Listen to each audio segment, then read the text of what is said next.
వాడి యొక్క లక్ష్యం ఏంటంటే వాడి యొక్క లక్ష్యం ఏంటంటే నేను ఓడించడం.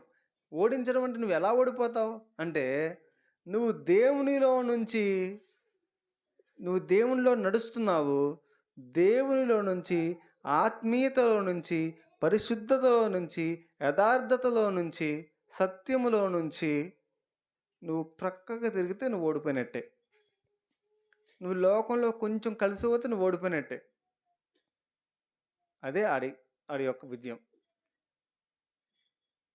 అందుకని వాడు నీపై ప్రయోగించేటువంటి యుద్ధంలో ఉన్న వాడి ఆయుధాలు ఏంటంటే రకరకాలుగా అవిశ్వాసం వాడి ఆయుధం, అవిధేయత వాడి ఆయుధం, శరీరాశలు వాడి ఆయుధం. ఎవరో ఒక వ్యక్తి వచ్చి ఒక మాట చెప్తారు, వెంటనే దానికి మనం వెంటనే రియాక్ట్ అయిపోతాం. ఇప్పుడు ఎవరిని వాడుకున్నాడు అపవాది? ఆ వ్యక్తిని వాడుకున్నాడు. మనుషుల హృదయాల్ని ప్రేరేపిస్తూ ఉంటాడు, మనుషుల తలంపులను ప్రేరేపిస్తూ ఉంటాడు. వాడు ప్రేరేపిస్తూ ఒక మనిషిని కానీ, ఒక వస్తువును కానీ, ఒక విషయాన్ని కానీ, ఒక సందర్భాన్ని కానీ, ఒక పరిస్థితిని కానీ ఏదైనా సరే వాడు వాడుకుంటాడు. వాడి లక్ష్యం ఏంటంటే నిన్ను విశ్వాసంలో నుంచి తప్పించడమే, నిన్ను లోకంలో కలిసిపోయేటట్లు చెయ్యడమే వాడి యొక్క టార్గెట్. నువ్వు ఒక నకిలీ భక్తిని అంటే ఒక సరైన యథార్థమైనటువంటి భక్తి కాకుండా, దేవునితో యథార్థంగా నడిచే భక్తి కాకుండా, ఒక నకిలీ భక్తిని చేసేలాగా, ఒక వేషధారిలాగా నువ్వు నడిచేలాగా చేయడమే వాడి టార్గెట్. కాబట్టి దానికోసం ఏదైనా వాడుకుంటాడు. గతంలో ఏ విషయాలైతే నువ్వు విడిచిపెట్టి లోకంలోకి వచ్చావో, గతంలో ఏ విషయాలు, ఏ పాపములనైతే జయించి విడిచిపెట్టి ఇక నేను క్షమించయ్యా, ఈ పాపములను చేయనయ్యా, ఈ అలవాట్ల నుంచి విడిచిపెడతానయ్యా అని చెప్పి పాపములు పశ్చాత్తాపడి ఒప్పుకొని విడిచిపెట్టావో అవన్నీ మళ్ళీ నీ దగ్గర తీసుకొస్తాడు. అవే వాడి ఆయుధాలు, అవే వాడి బ్రహ్మాస్త్రాలు. ఇవి కంటికి కనిపిస్తాయా? కంటికి కనిపించవు, కానీ మనకు మాత్రం అర్థమవుతూ ఉంటాయి. శోధిస్తాడు నిన్ను, ఒక వ్యక్తిని ప్రేరేపించి నిన్ను దూషించేలాగా చేస్తాడు. అంటే నీలో ఆవేశము, కోపం, ఉగ్రత పెరిగిపోతుంది. నువ్వు కూడా వాడిని దూషించేలాగా, నువ్వు కూడా వాడిని హింసించేలాగా, నువ్వు వాడి మీద పగబెట్టుకునేలాగా, వాడి మీద కక్ష పెట్టుకునేలాగా నిన్ను ప్రేరేపిస్తుంది. అంటే ఏం చేస్తుంది? నీపైన దాడి చేస్తుంది, నీ ఆత్మ మీద దాడి చేస్తూ ఉంది. శరీర కార్యములు స్పష్టమై ఉన్నాయి, ఆత్మ ఫలములు స్పష్టమై ఉన్నాయి. ఆత్మ ఫలము స్పష్టమై ఉంది.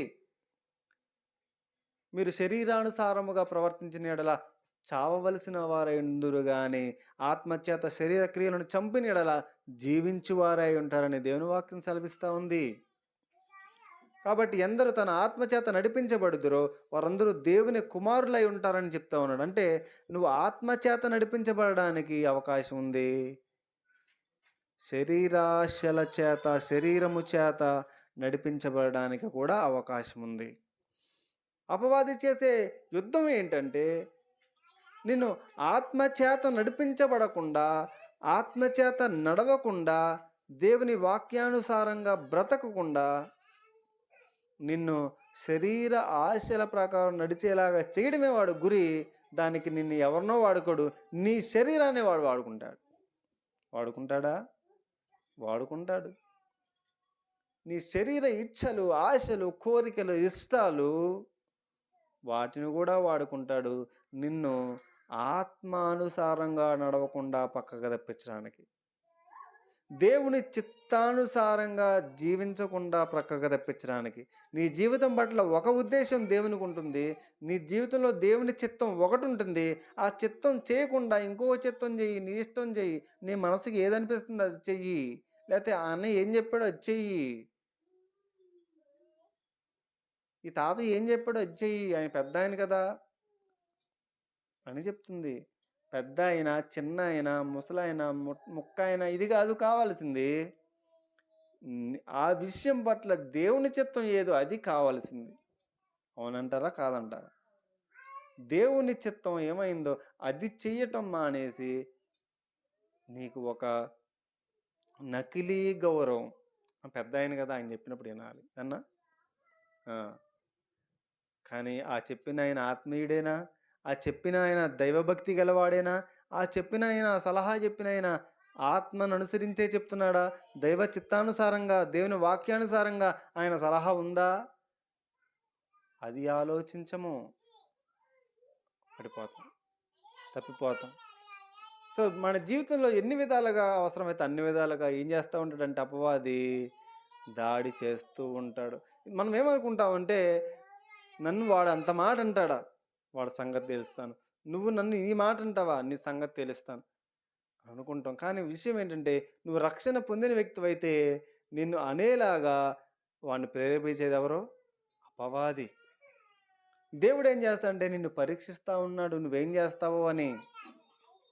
నువ్వు ఆత్మ నడిసి దేవుడు కూడా ఒక పక్క వచ్చి పరిశుద్ధాత్మ ద్వారా నీలోనికి వచ్చి నీతో చెప్తాడేమంటే, నీవు ఆ విధంగా వదిలేసే వాడు కర్మను ఆడైపోతాడు, వాడు పాపను ఆడైపోతాడు. వదిలేయ్.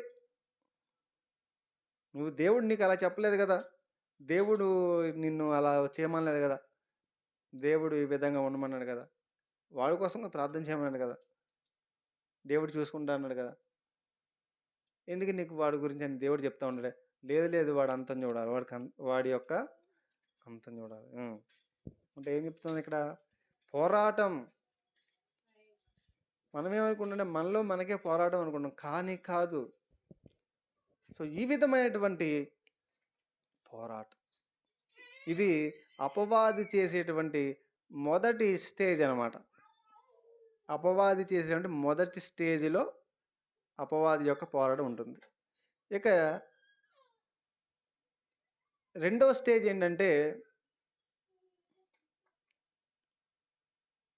భయంకరమైనటువంటి మనకి శ్రమలు కల్పించబడేటువంటి విధానాల్లో మనకి ఈ విధంగా దాడి చేయడం ఇవన్నీ కూడా మొదటి స్టేజ్లోనే ఉంటాయి. అనారోగ్యాలు అంటే అవిశ్వాసము మనం కలగడానికి, దేవునిలోంచి మనం బయటికి రావడానికి ఏ విధంగా చేస్తే ఇతను బయటకు వస్తాడు, తప్పిపోతాడు అనేటువంటి ఆలోచనలన్నీ చేయడానికి అపవాది ఎప్పుడు కూడా వాడి ప్రయత్నాలు వాడు చేస్తూ ఉంటాడు. శరీరం ద్వారా, మనుషుల ద్వారా, పరిస్థితుల ద్వారా ఏదో ఒక విధంగా నిన్ను ఆత్మీయత నుంచి తప్పించాలి. ఇది వాడు టార్గెట్. వీటన్నిటిలోనూ నువ్వు తప్పించబడట్లేదు, చక్కగా వెళ్తున్నప్పుడు రెండవ స్టేజ్ ఏంటంటే అవసరమైతే నీకు డైరెక్ట్గా కూడా కనిపిస్తాడు. డైరెక్ట్గా కూడా వచ్చి నీకు మనల్ని లోకంలోకి లాగడానికి, భయపెట్టడానికి ప్రయత్నం చేస్తాడు. కానీ విషయం ఏంటంటే వాడు మనల్ని ఆ విధంగా ఏమీ కూడా దాడి చేయలేడు. అది అది ఎక్కడికి వెళ్తుంది? అది ఎవరి స్థాయి అంటే అది ఎక్కడ అంటే ఆ స్టేజ్ దాదాపు సాధారణ విశ్వాసుల్లో 99% సాధారణ విశ్వాసులుగా ఉన్న వాళ్ళకి అది ఆ విధంగా రాడు.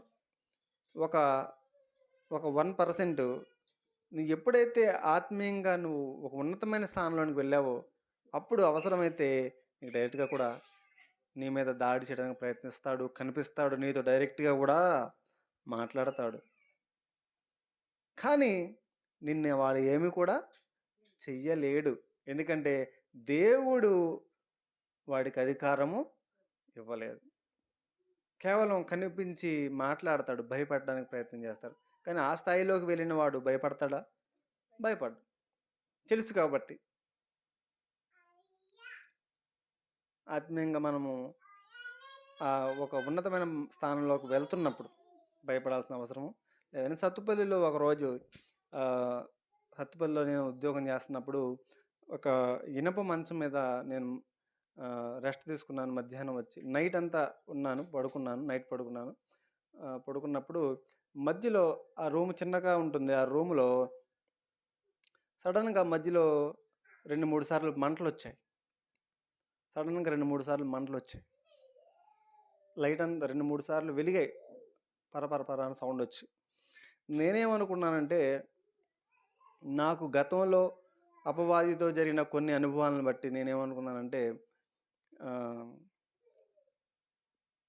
వాడు అపవాది ఏదో మనల్ని భయపెడతానికి వచ్చాడు ఉంటాడులే, నా నిద్ర చెడగొడుతున్నాడు, నువ్వు పడుకోరా నాయన అని నేను దాని కనీసము అది ఎందుకు వస్తుంది ఏంటని కూడా నేను దాన్ని పట్టించుకోలేదు.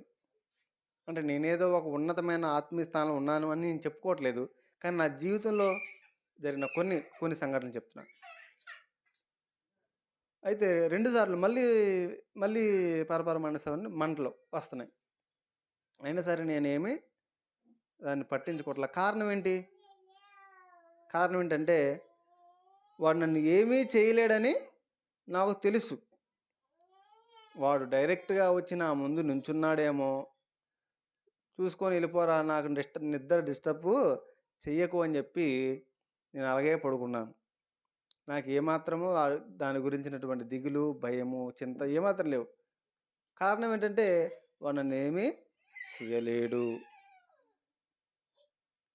తర్వాత మధ్యాహ్నము నేను ఆఫీస్‌కెళ్ళొచ్చిన తర్వాత భోజనానికి ఇంటికొచ్చాను. ఇంటికొచ్చి మంచం మీద మళ్ళీ కూర్చొని ఆహ్, భోజనం చేస్తున్నప్పుడు మళ్ళీ మంటలొచ్చాయి పగలు. ఇప్పుడు పగలు ఇట్లా మంటలు వచ్చాయని జెప్పి, అరే! ఏంటి ఇలాగ మంటలొచ్చాయని జెప్పి నేను ఒకసారి లేచి రూమంతా పరిశీలన చేశాను. నేను రాత్రి ఏమనుకున్నాను, అపవాది నా దగ్గరకొచ్చాడేమో అనుకున్నాను. కానీ పగలు గూడా వచ్చింది గదా! ఎక్కడొచ్చాయి ఏంటని నేనంతా రూమంతా అబ్జర్వ్ చేస్తే, ఆ ఇనప మంచం కింద ఒక కరెంటు వైర్ కింద పడి ఉంది. కరెంటు పాస్ అవుతుంది. ఆ ఇనప మంచము, ఆ కరెంటు వైర్ మీద ఇనప మంచము తొక్కుడు పడిందనమాట. ఇలా నొక్కుడు పడి మంచము కదిలినప్పుడల్లా అదంతా రాసుకొని మంటలొస్తున్నాయి. పరపరని. సో, దేవుడి యొక్క కృప ఏంటంటే, ఆ రాత్రంతా కరెంటు పాస్ అవుతున్న ఇనప మంచం మీదే నేను పడుకున్నాను. నాకేమి కూడా ఇంత హాని కలగకుండా దేవుడు కాపాడాడు. హల్లెలూయా! కాబట్టి మన పక్షంగా ఎవరుంటారు చెప్పండి? దేవుడు కరెంటు పాస్ అవుతున్నటువంటి ఆ ఇనప మంచం మీద రాత్రంతా ఉన్నాను గానీ, నాకు ఇంత హాని కూడా జరగలేదు. నేను మార్నింగ్ వెంటనే ఆ స్విచ్ ఆపేసి, ఆ వైర్ తీసి ఆ జాయింట్ మీద కరెక్ట్‌గా ఆ వైర్‌కి జాయింట్ ఉంది. ఆ జాయింట్ మీద కరెక్ట్‌గా ఇనుప మంచం అలాగా పడి ఉందన్నమాట. సో, నేనేం చెప్పాలని అనుకుంటున్నాను అంటే, కొన్ని సందర్భాల్లో మనము కొంచెం ఆత్మీయంగా ఎదుగుతున్నప్పుడు, బలంగా ఎదుగుతూ ఉన్నప్పుడు, మనతో డైరెక్ట్‌గా వచ్చి మాట్లాడతాడు గానీ మనల్ని మనల్ని హాని చేయలేడు వాడు. కేవలం మాట్లాడి మనల్ని ఏదో ఒక విధంగా వెనక్కి లాగడానికి ప్రయత్నం చేస్తాడు. అంతే. అంతకు మించి మనల్ని పట్టుకొని మనల్నేదో మనల్ని మనకు హాని చేసే అంత అధికారం వాడికి లేదు. సో, ఈ ఈ విధమైనటువంటి ఇది ఎప్పుడొస్తదంటే, నువ్వొక ఆత్మీయంగా కొంచెం ప్రార్థనలో, దేవునిలో ఒక స్థాయికి వెళ్ళిన తర్వాత జరుగుతుంది. కానీ అది చాలా రేర్. చాలా రేర్. సో, నేను ఈ విషయాలన్నీ ఎందుకు చెప్తున్నానంటే, సో, ఏం జేస్తాడు వాడి యొక్క విధానంలో వాడి యొక్క కోరికేంటంటే, మనం ఏం జేయాలని? ఆత్మీయ జీవితంలో నుంచి పక్కకు రావాలనేది వాడి యొక్క గోల్. కాబట్టి మనం ఎక్కడున్నామనేది చెప్తున్నా అంటే, మనం ఎక్కడున్నామంటే పోరాటంలో ఉన్నాం. మనం యుద్ధములో ఉన్నాము. ఆత్మీయ యుద్ధములో ఉన్నామనే విషయాన్ని నేను మీకు తెలియజేస్తున్నాను.